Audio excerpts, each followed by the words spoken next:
What if the key to quitting porn isn't actually about staying clean, not about counting clean days or forcing yourself to reach some perfect streak? What if that's not really the point at all? What if the actual skill, the one that matters, is learning how to sit still in discomfort without trying to fix it, numb it, or run away from it? Because that's what most people miss. They think success means not sleeping. But the truth is, staying clean by itself doesn't mean much if all you're doing is holding your breath the whole time, waiting for it to pass. The deeper work is learning how to feel the thing you usually avoid, whether it's restlessness or loneliness or just that heavy pull toward watching porn. And instead of reacting to it or escaping it, you actually just let it be there. You notice it. You stay with it long enough to see that it won't break you. That's the shift I want to offer you. You're not here to chase clean days. We're here to build the kind of emotional skill that makes clean days inevitable. And that starts with learning how to be uncomfortable on purpose without trying to make it go away. So here's the big picture I want you to see. This entire process is a progression. It's not random. It's not chaotic. It follows a very specific path. And if you don't understand that path, you're going to misread what's happening and think you're failing when actually you're right on track. The path goes like this. First, you make a commitment. You decide to quit. Maybe you say you want to have the lasting freedom. Maybe you want your energy back so that you can actually build the life you want. Maybe you quitting because you're serious about creating a life that's so full, so exciting, so deeply satisfying that porn doesn't even fit into the picture anymore. Whatever form it takes, there's always this moment where something clicks in your head and you feel clear, you feel ready, you feel like, yes, I'm doing this. But right after that, something always happens. Reality kicks in.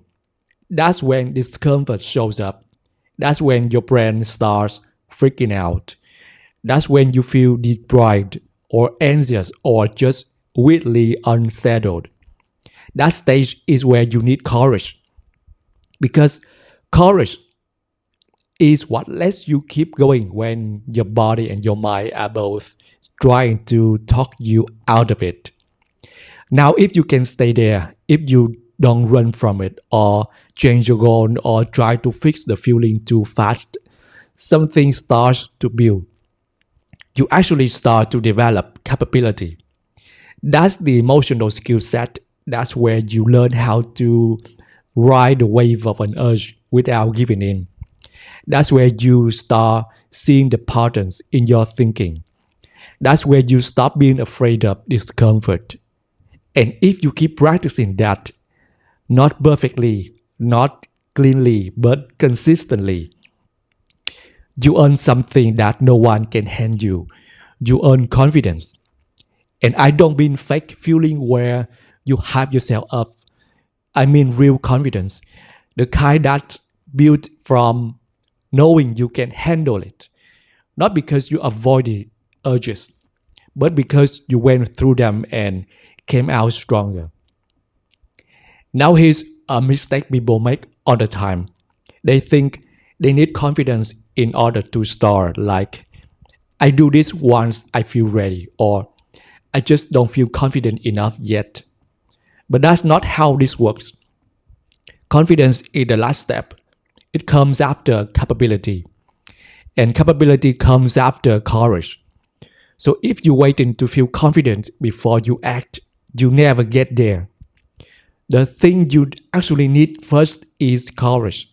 That's the one that matters. Courage is what moves you forward. Confidence is what shows up later, as a result of doing the hard part first. This is the full path: commitment, courage, capability, and confidence.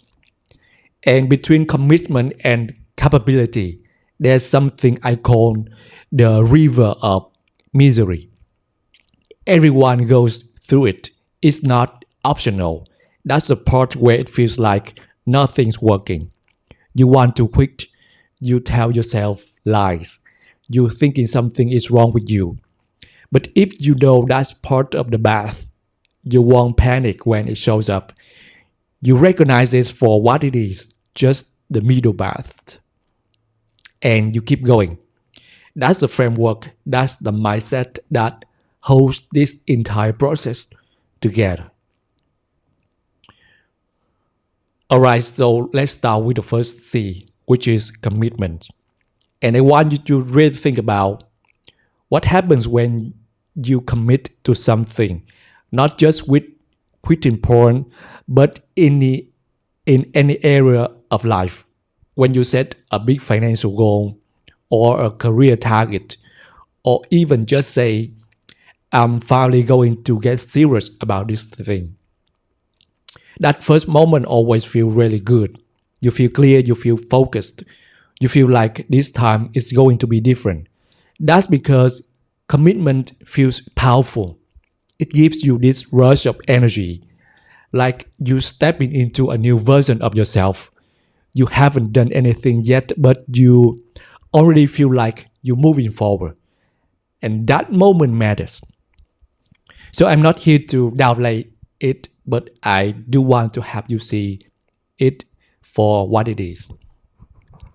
That excitement you feel right after making a decision, that's part of the process.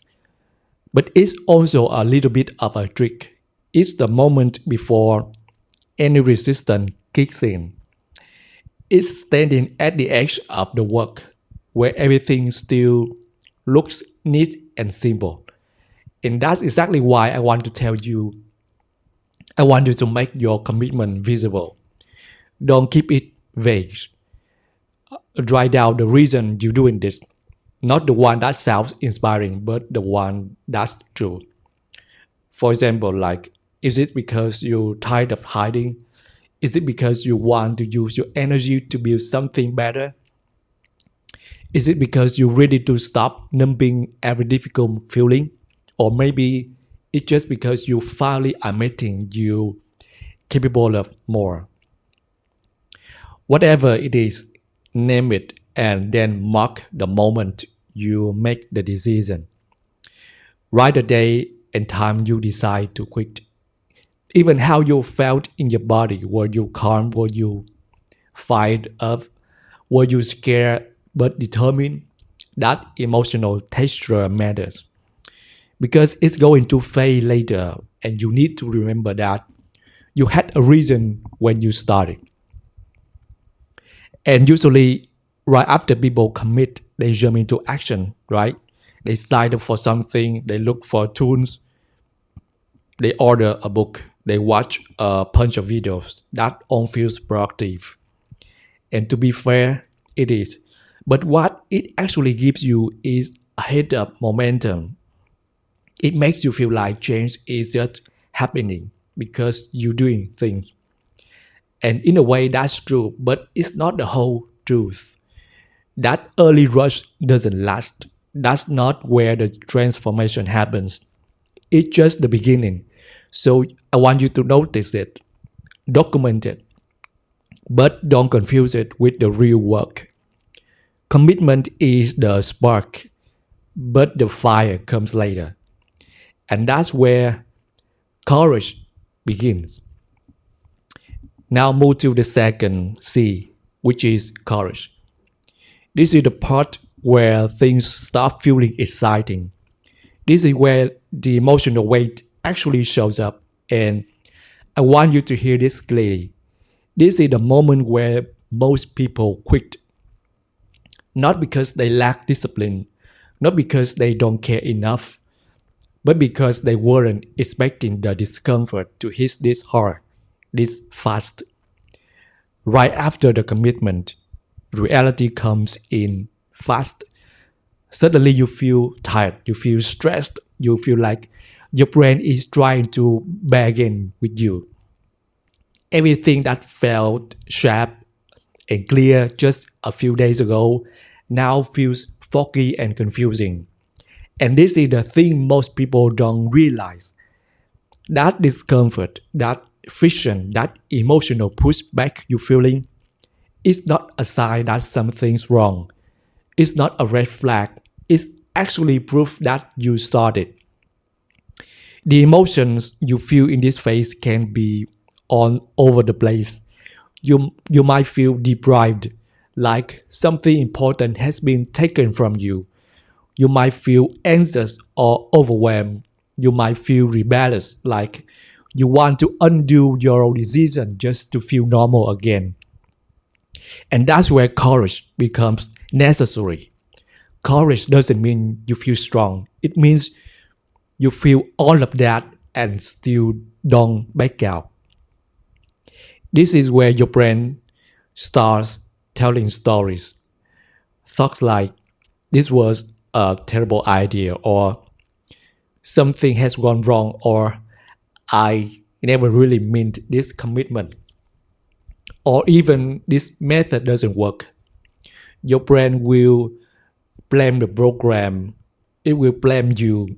It tries to find any reason to explain why you're feeling what you're feeling.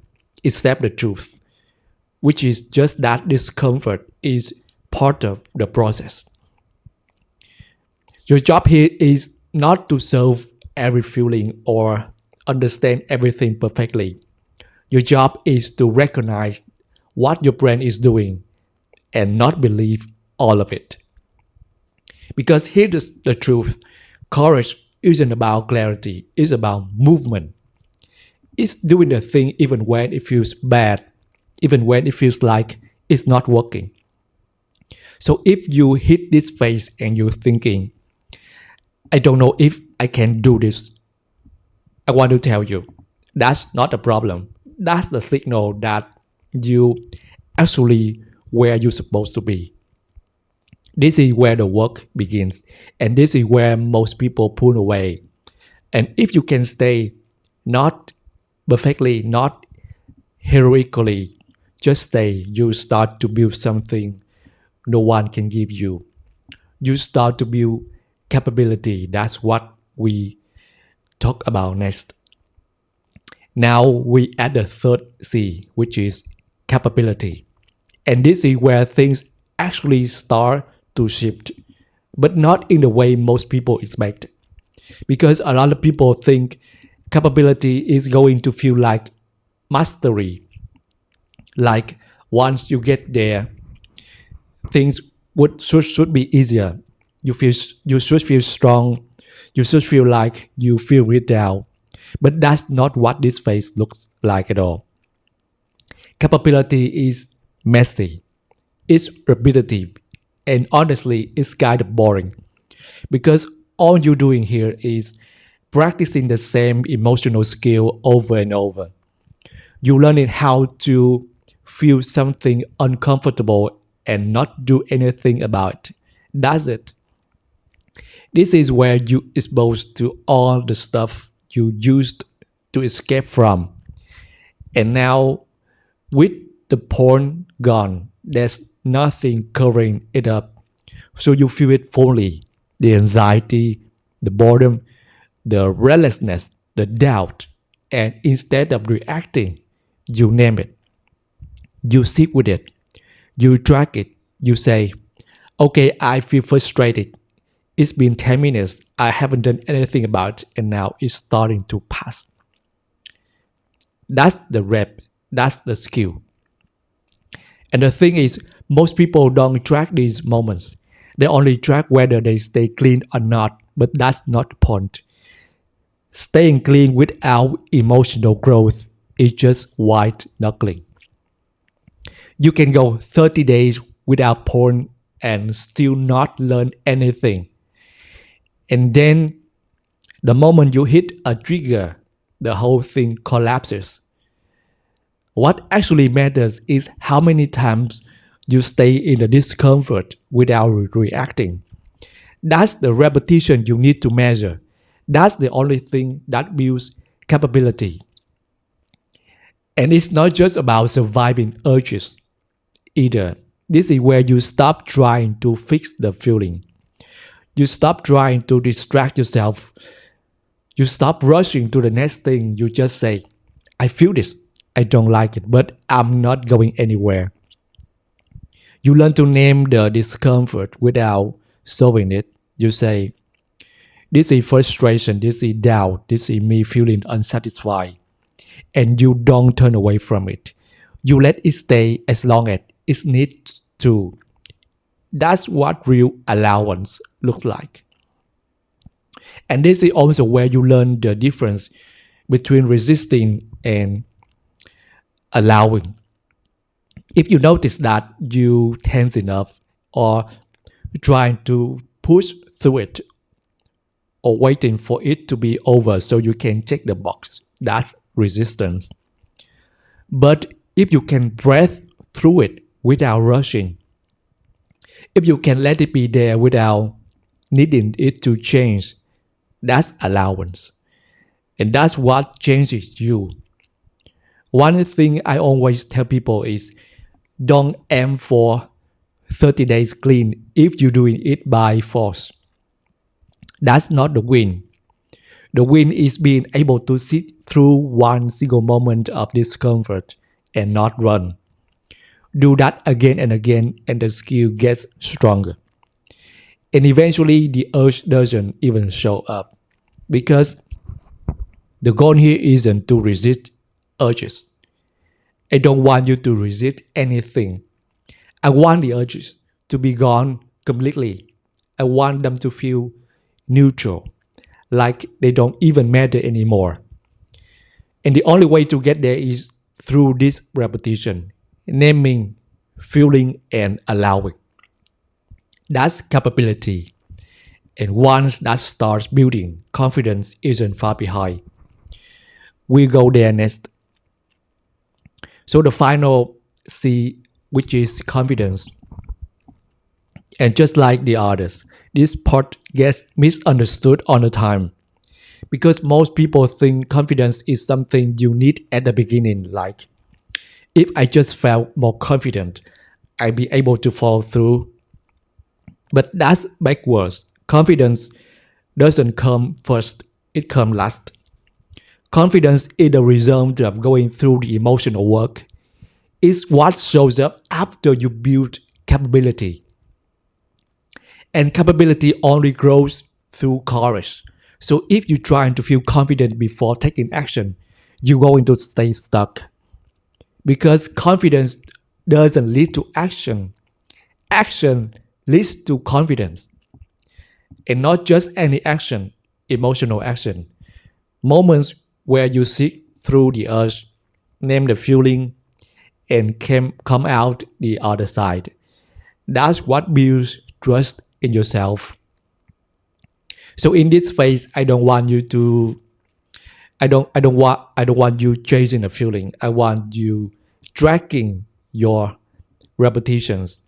I want you to actually count how many times you allow a discomfort without reacting. How many times you stay through the wave without distracting yourself? How many times you felt something hard and didn't immediately try to change it?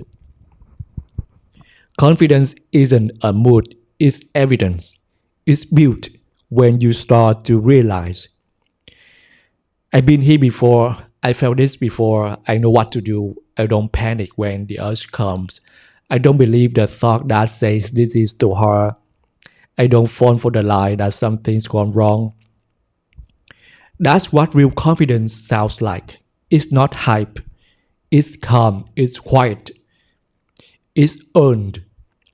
Now here's something else to watch for.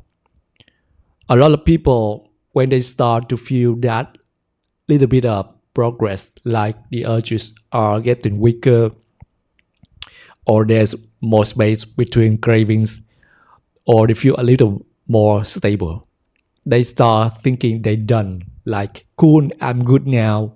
I don't need to drag this anymore. But that's not how this works. Just because the fire's dying down doesn't mean you stop extending it. This isn't the time to pull back. This is the time to double down. Keep doing the reps, even if the urge feels small. Keep tracking the discomfort, even if it doesn't rattle you as much. And one more thing, sometimes people avoid doing the emotional work by changing their goal. They say, actually, I'm not sure if I want to quit completely. Or maybe I just moderate, or maybe I should try a different method.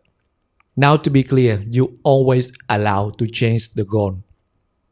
That's your right. But you need to be honest about why you're doing it.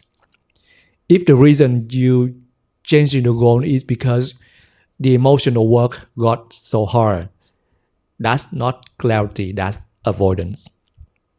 So if that happens, pause and ask yourself, am I doing this to avoid feeling something? And if the answer is yes, that's okay. Just name it. Don't lie to yourself about it. Confidence grows when you stay in the process. When you let the discomfort come and you don't panic and you don't quit. That's how you build emotional muscle. That's how the urge starts to fade. And eventually, not suddenly, but over time, you notice something has changed. You'll be in the middle of the day and you realize you haven't thought about porn at all.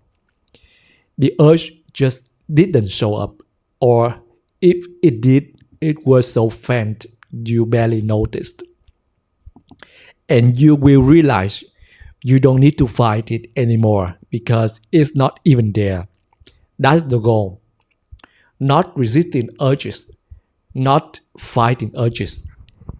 Eliminate them, not by force, but by emotional skill. That's real freedom, and that's what all of this leads to.